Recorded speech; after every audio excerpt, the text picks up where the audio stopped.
Meow, 1 year ago today, the Middle East erupted into chaos as Hamas launched a devastating attack on Israel. The ripple effects continue to shape global politics and devastate countless lives. On October 7th, 2023, Hamas militants stormed across the Gaza-Israel barrier, killing 1,195 Israelis and taking over 200 hostages.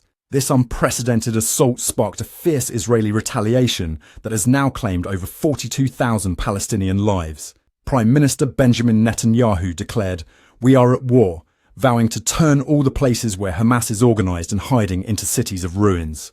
True to his word, Israel unleashed Operation Swords of Iron, a relentless campaign of airstrikes and ground invasions that has left Gaza in ruins.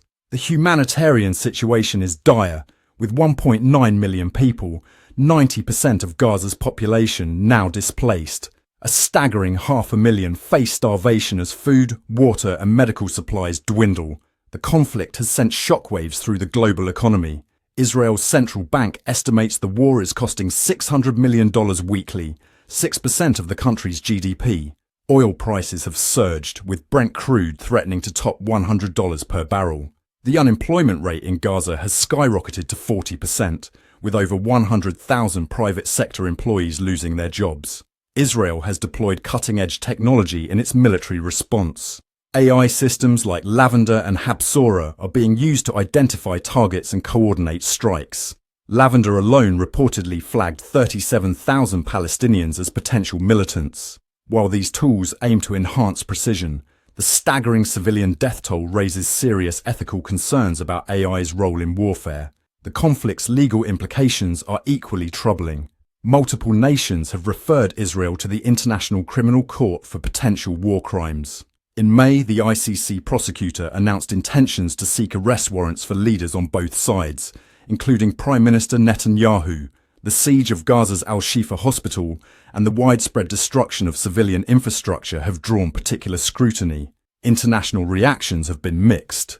While the United States affirms Israel's right to self-defense, many nations have condemned the scale of destruction. Jordan's foreign minister labelled the hospital's siege a war crime, while Oman called for investigations. Egypt and Qatar have led efforts to broker ceasefires and hostage exchanges, but lasting peace remains elusive. The conflict has far-reaching regional implications. Iran, a longtime Hamas backer providing an estimated $20 million annually, sees the group as a means to position itself as a protector of Muslims. Hezbollah, Iran's most significant ally, has launched its own attacks against Israel from Lebanon, demonstrating the interconnected nature of these tensions. To truly understand this conflict, we must grasp the context of Gaza itself. This tiny strip of land, just 41 kilometers long and 6 to 12 kilometers wide, is home to over 2.14 million people. With nearly 6,000 individuals per square kilometer, it's one of the most densely populated places on Earth. Over 70% of residents are Palestinian refugees, many descended from those displaced in the 1948 Arab-Israeli War. Israel's Iron Dome defense system has played a crucial role, claiming a 90% interception rate against incoming rockets.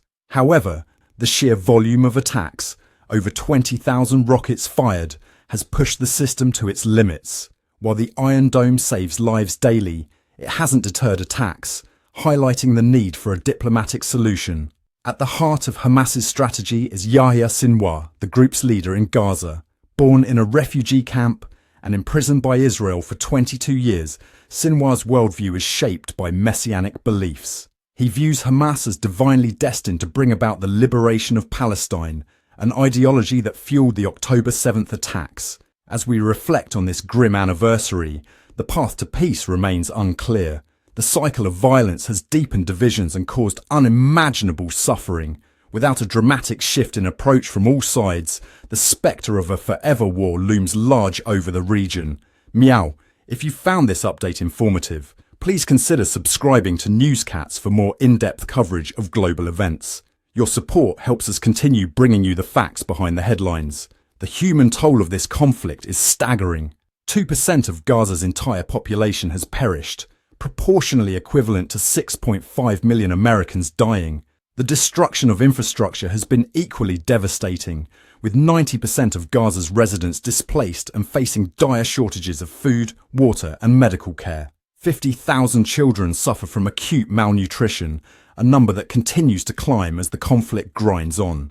Meanwhile, violence has surged in the West Bank, with over 1,000 incidents reported against Palestinians. Land seizures by the Israeli government have reached levels not seen since the Oslo Accords in the 1990s, further inflaming tensions.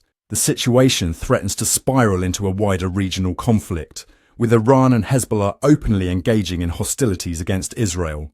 As the world watches this tragedy unfold, the credibility of international institutions hangs in the balance. The United Nations and other global bodies have struggled to broker lasting ceasefires or ensure the protection of civilians. Anti-war protests have erupted worldwide, with thousands joining demonstrations to demand an end to the bloodshed. The psychological scars of this conflict will linger for generations. Both Israeli and Palestinian communities are grappling with profound trauma, fear and anger. The challenge of rebuilding not just infrastructure but also trust and hope for coexistence seems more daunting than ever. That's all for Meow. I'm Ron De Parmesan reporting for Newscats. Meow.